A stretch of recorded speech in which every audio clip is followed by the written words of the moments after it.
Hello and welcome to Budding Cooks. I'm Renee Knapp. I'm the Family and Consumer Science Extension Agent with North Carolina Cooperative Extension Service here in Henderson County.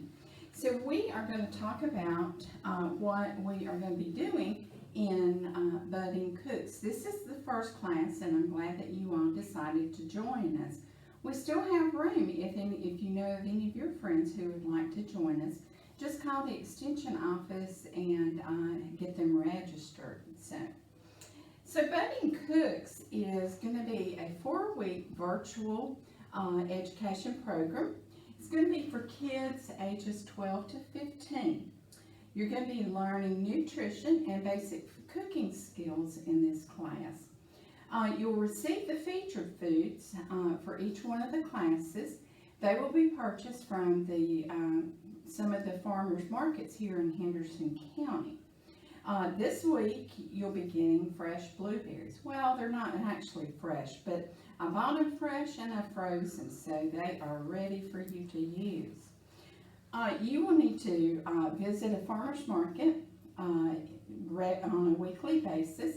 We have 5 here in Henderson County. We have the one that is on 7th Avenue, one that is on King Street, Mills River Farmers Market, which is at the Mills River Elementary School, the Etowah Farmers Market, which is close to the Etowah Elementary School, and then the one in Flat Rock. The Mills River and the 2 in Henderson County operate on Saturday mornings, and the one in Etowah operates on Wednesday, and the one in Flat Rock operates on Thursday. We will also be sharing with you a link to the farmers markets. Karen Plato has done a tour of the farmers market, so I want you to watch that, and it will be later on in given out in this episode. So you will be given a passport that you will get stamped weekly when you go to the farmers market. You will also be given a scavenger hunt, and that helps you to look around and make sure that you see all that there is to see at a farmer's market. On Mondays, we'll have your Monday bag ready for you and to give out to you. It's going to have some pieces of equipment in it, and then also the featured vegetable or fruit maybe. Each week, you need to take pictures of you actually preparing the food and then the finished product. So this week's featured recipe is whole wheat blueberry muffins. So get your mom or dad or grandparents to take a picture of you mixing the blueberry mix together, and then a picture of the finished product. And then you'll be sending those to me. After I get at the end of the classes, the 4 classes, everyone who has turned in all of their recipes, their scavenger hunt, and their passport book will get a small piece of equipment to help you to develop and make some healthy snacks on your own. So my email is there, so you can write that down. It will probably be in some of your handouts and everything, so if you have questions, you can let me know. So, what we're going to be talking about is cooking like an expert. One of the first things that we want to talk about is being prepared. You have to look through your cabinets and make sure that you have all of the ingredients that you need for your recipe, and then gather up all of the equipment that you will need to make sure that you have everything. You want to get permission from your parents or from an adult and let them know that you're going to be cooking, because we also want the adults to be cooking and helping you out too. If you have long hair, make sure you pull it back and secure it with like a ponytail ring or something like that to keep it out of your face, but also to keep the hair out of the products too. If you wear long bangly and jungly jewelry, you want to remove that so that it doesn't get caught on anything, but also drag through the recipes, the food. Roll up your long sleeves so that you don't get those in like a mix or something like that. Read the recipe all the way through, like I said earlier, and make sure that you have all the ingredients but all the equipment too to prepare your recipe. So being prepared means that you're going to follow the recipe step by step. Sometimes in recipes they have different steps that you need to go through before you get to the next step. So make sure that you follow it step by step. Always allow the oven to preheat. You want it to get to that temperature that your recipe calls for. If you have to sneeze or cough, make sure that you do it into your elbow so that all the germs and everything doesn't go everywhere. After you finish, make sure that you turn the oven off so that it doesn't continue to use heat. Always wash your hands before you start and after you touch anything like raw meat or eggs. Wear an apron, and this helps to protect your clothing and keep your clothing from getting dirty. You want to sanitize your sink and all your counter surfaces anywhere food is going to be coming into contact. So you can use a solution of bleaching water or any of the disinfectant sprays and things that are on the market. You want to make sure that all your utensils are clean, and when mixing and scooping ingredients, and use separate ones to prevent cross-contamination. Washing your hands, there's actually 6 steps to washing your hands, and it's very important to follow all these. First of all, you're going to wet your hands under warm water, add soap to it, and then you want to rub that soap into all the surfaces of your hand. While you're doing this and making sure that you get your wrist and in between your fingers, around your fingernails, the back of your hands and everything, sing that happy birthday song through twice and as you're rubbing and washing your hands. After you get that done, then rinse them under your running water. Use paper towels to dry your hand, and then use that paper towel to turn your water off. So those are the 6 steps in washing your hands. Some of the other classes that I've done in the past, it's like, a lot of the kids don't know how to wash dishes. And sometimes we have to wash them by hand. It's wonderful to have a dishwasher there, but then sometimes we need to wash them by hand. What if you were to get an apartment or a house when you grow up and leave home and you don't have a dishwasher? So you need to learn how to wash hands or wash dishes by hand. So there's 5 different steps, and they are prepping the dishes, filling the sink, washing them, rinsing them, and drying them. The first step that we're going to talk about is prepping the dishes. Most of the dishes are going to come from the table, and they may have food scraps still on them, or even if you're cooking in the kitchen, you may still have some of the scraps still on in your bowls and things. So you want to scrape those off and discard those.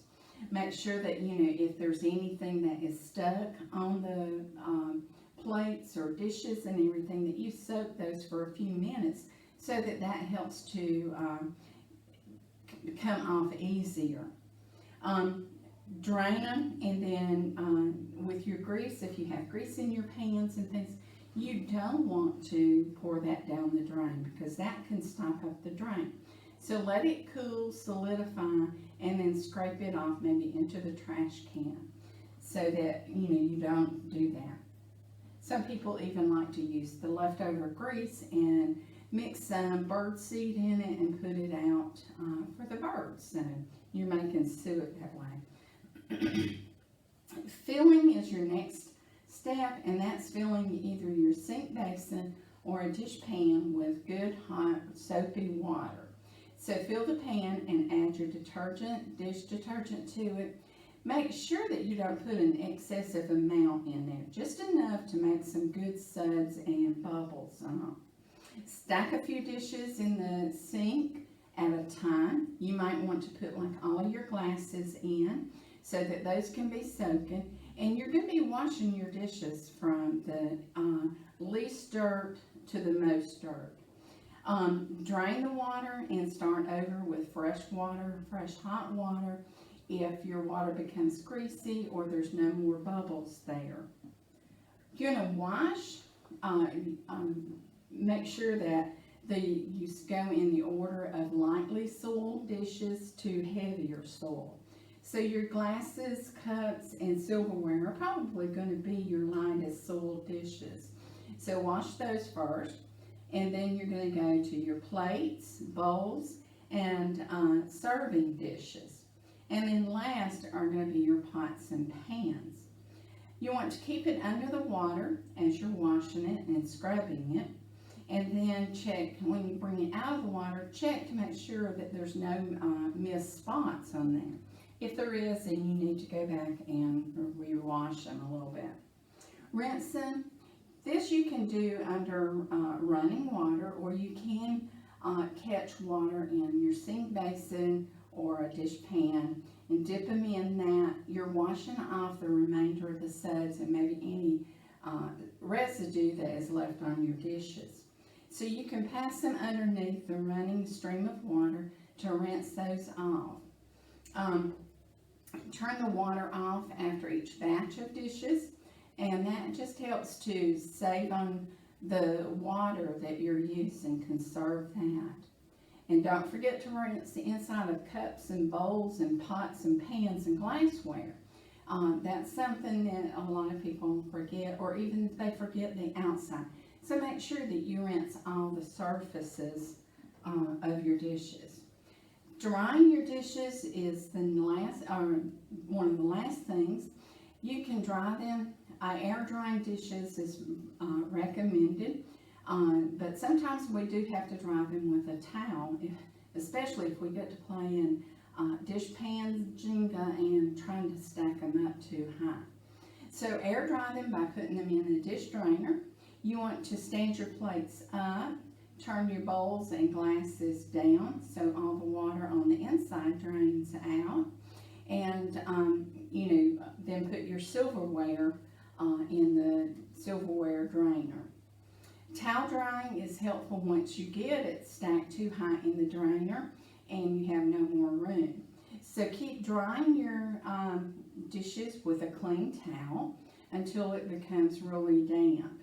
If you've got a real damp dish towel, it's not going to dry any or remove the water from it.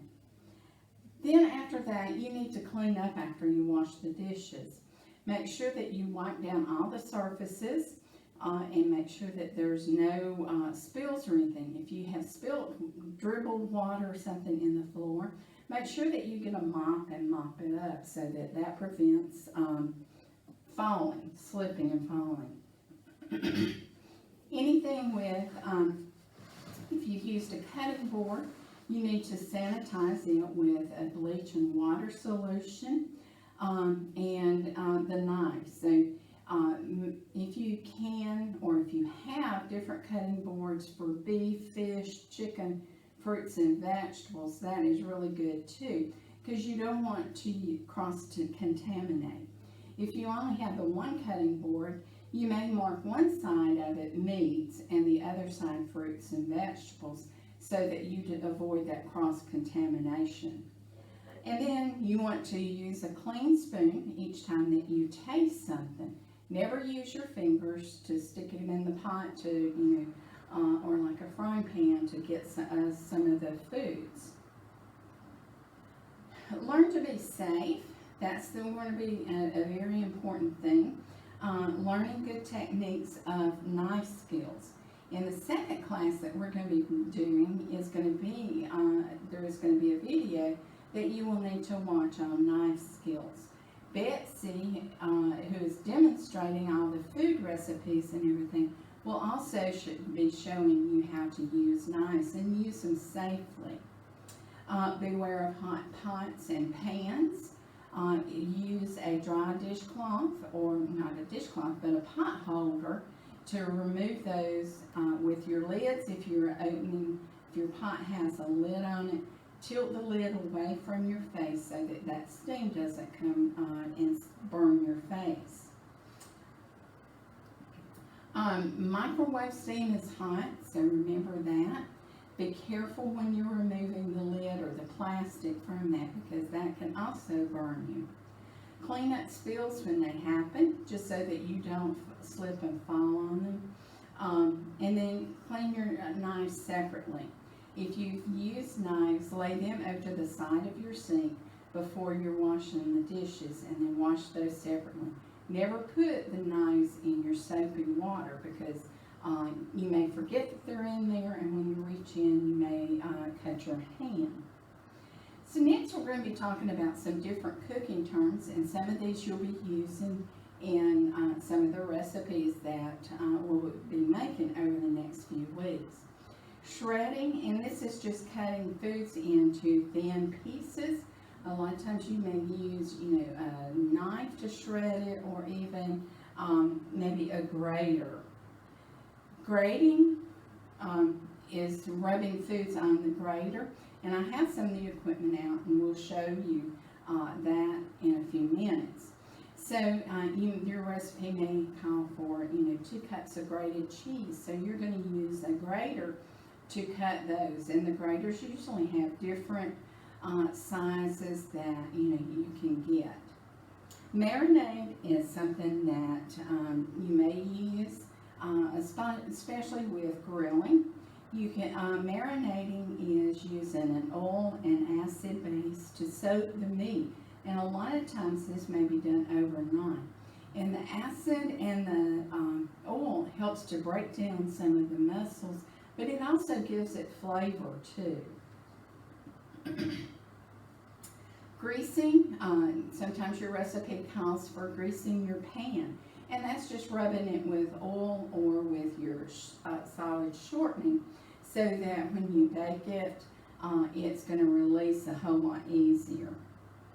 Blending is mixing the ingredients together, so you may have 2 or 3 ingredients that you're going to blend together thoroughly.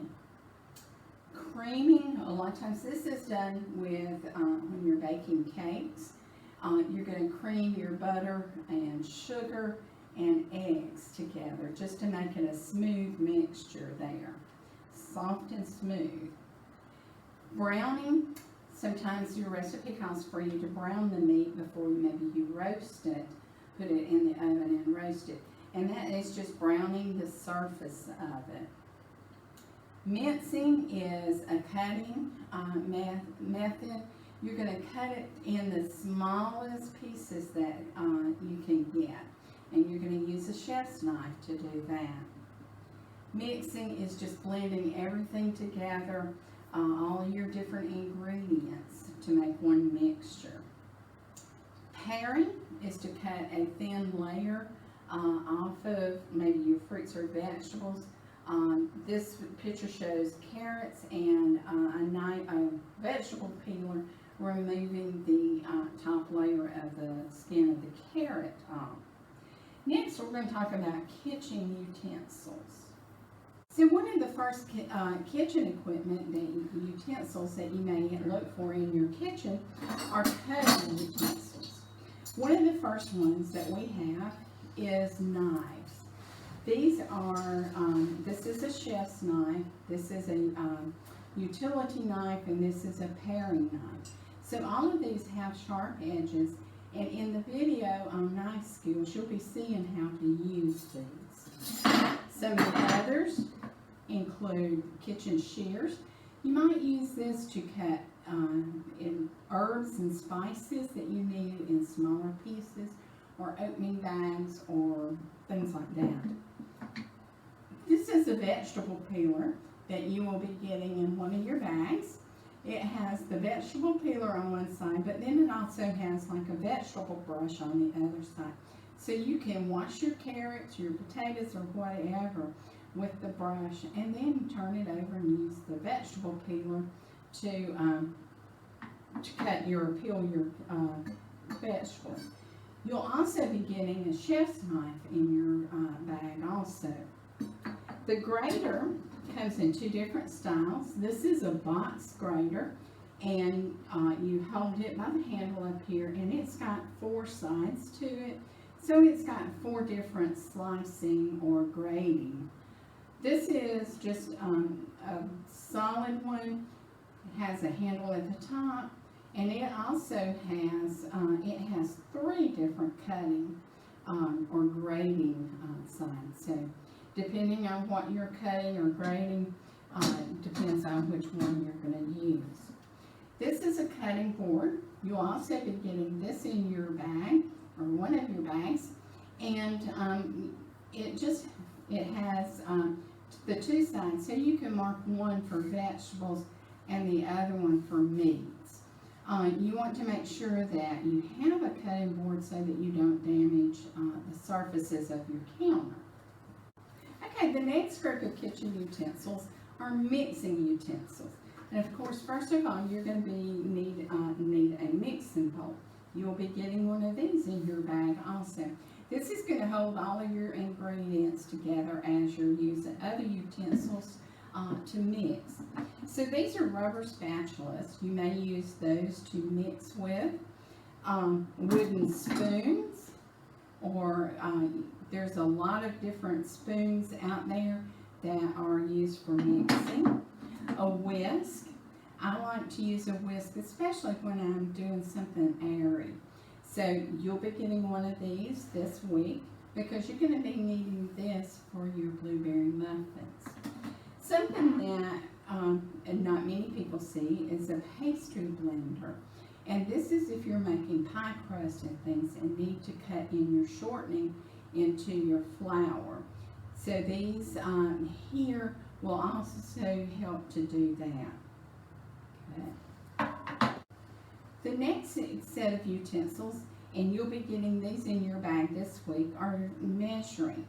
So there is the liquid measuring cup, and as the name says, it's for liquids. Liquids you can be able to get down at eye level and find the marking on those. It also has a little extra space at the top, so if you're carrying it from one spot to the other, it helps you to not slosh it or spill it all over the floor. Dry measuring cups are for dry ingredients. So you can fill the measuring cups and then use one of the spatulas or a flat edge and smooth it off so that you get the exact measurement.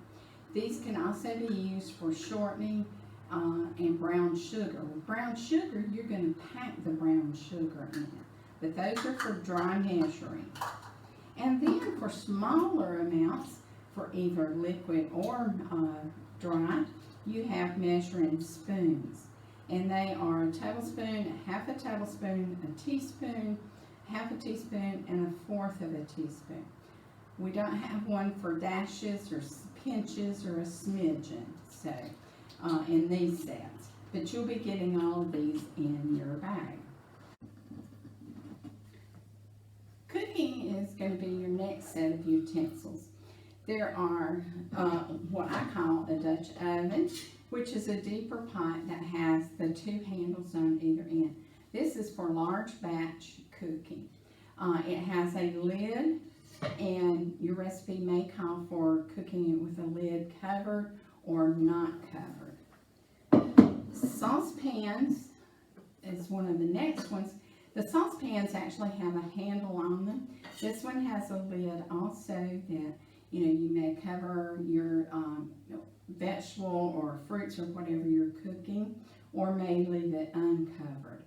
There's usually with a set of pots and pans, there's 2 sizes of this that comes with it. This is a saute pan, or another type of frying pan, and there's other larger ones too. You can use this one to saute your onions and your mushrooms, peppers and things like that before you add it to your other dish. You may even make an omelet in this. So the other frying pans are larger and you can cook more stuff in that. So the other group that I've just labeled other includes some of those other things that just don't fit into any of the other categories. One of them is a colander, and has holes in it so you can rinse your fruits and vegetables, and the water will drain off, and hopefully your impurities or your dirt and everything will go with it. You'll be getting this. This comes as a set with the mixing bowl. Tongs are another piece of equipment. This is useful to have. You can use it for serving or for flipping over pieces of meat, or if you're sauteing your vegetables, you can use these. Can opener always comes in handy. Make sure that they are sharp and in good shape. These need to be washed after each time you use them, because I know I wouldn't want to use a can opener that has opened like cat food or dog food and then use it to open my fruit cocktail. So make sure that you wash this after each use. Who knows, some of the cat food and dog food may be more nutritious than some of the other food that we open too. So this is another spatula, or some people call it a flipper, and this is you can use it to serve things or to turn things over in your pan. A ladle comes in handy if you're serving soup or stew and you want to get all those juices in this. This has a deep bowl, and so it can collect the liquid. A vegetable brush. I showed you the vegetable peeler that had one of the vegetable brushes on it, but this is another one. So all of those vegetables that are grown in the soil, like dirt, like potatoes or carrots or beets, or anything that is grown underground, you want to make sure that you use the vegetable brush as you're washing it to get it in all those crevices. And a rolling pin. This is used when you're rolling out dough for like pastries or breads or anything like that. So this one is just a round cylinder, wooden shaped. You can also use, a round can or a glass or something like that to roll your bread out. So, how many kitchen utensils do you have in your kitchen? I know, there's a lot of them. And here at the office, we have multiples of some of the different kitchen equipment. So I'd like to know how many different kitchen utensils that you have in your kitchen. So when you come in to pick up your Monday bag, you're going to be getting a total of 2 of these. These are your Cooperative Extension reusable grocery bags. And we will have these filled for you each week. So this is what you will get the first week and the second week. When you come in the second week, please bring this back so that we can fill it for the third week. So that's your bag. You will also be getting this booklet that has a lot of the recipes in it, some different activities, and then additional information about what we're going to be talking about in the classes. So this is Teen Cuisine, and it does, like I said, it has a lot of good recipes in it. A lot of the recipes you're going to be trying in class. You're going to get a colorful recipe sheet each week, and it's got a do you know section on it. And then we're also put an asterisk beside the vegetables or fruit, the featured product that you're going to be getting in your bag. This week you're going to get 2 cups of blueberries. The colander and the mixing bowl come as a set, so you'll be getting this and you'll be using it throughout the classes. Of course, you get an apron, and this is yours to keep if you want to write your name on it so that no one else in your house uses it, or you might want to share with other people. This is to help protect your clothing. You're going to be getting the measuring equipment, the liquid measuring cup, the dry measuring cups, and the measuring spoons. So all of that will be in there. And then you will get the whisk this week, and that helps you to mix all the ingredients together for your blueberry muffins. So we hope that you enjoy the class. Tell other people about it, And like I said, we do have room for anyone who would like to take the class and has not registered for it. Thank you.